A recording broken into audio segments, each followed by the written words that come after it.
Hi, this is Dodger, and you're watching my show. So those of you who watch the podcast, you may know that Nintendo Power has officially been canceled. The last issue ever will happen December 2012. It's very sad. But as we also learned on the podcast, perhaps Nintendo Power wasn't even circulated in Europe. Feel free to correct us, we just know that Dave Chaos had never even heard of it, so maybe that wasn't like a huge deal, but both Jesse and I collected Nintendo Power for a really long time. We both still have some issues of it, so it's sad to see it go.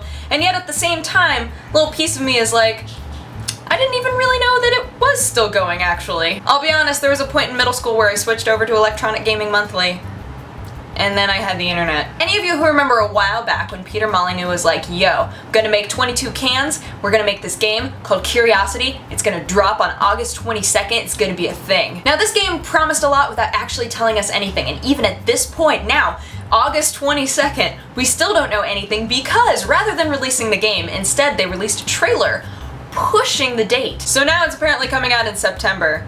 A little piece of me likes to think of this as just a big performance art piece. It's not actually a game, it's just Curiosity, a game about being curious about a game. I don't think I have ever heard of somebody waiting until the day that a game was supposed to be released to tell everyone that it wasn't going to come out on that day, which is why I think this was a weird intentional thing. Why was it pushed? What's in the cube? Nobody knows because they won't actually respond to anything. Nobody has any inside information.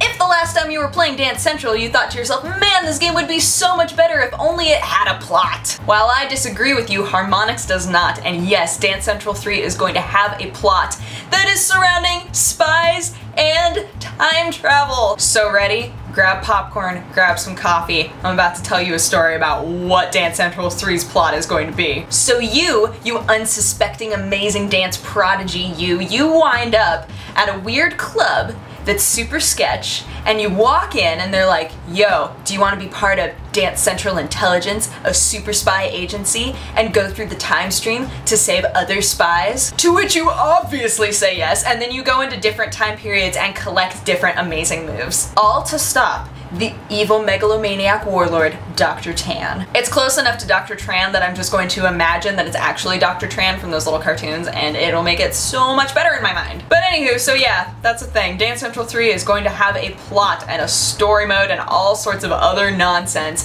I'm actually like way okay with this because it's so ridiculous. It's not like they were like, alright, what's a plausible reason for you to like dance a lot? What would be the storyline? Do we make it really character-based? No, you make it super spies, time traveling. That is what you do, Harmonix. I think it's just gonna be ridiculous. I personally love Dance Central. I don't have a Kinect. I can't play it at home, but I know plenty of people who have it, and I would be willing to buy Dance Central 3 if it meant that I could be a time-traveling spy who dances. Ah! It's gonna be a great thing, guys.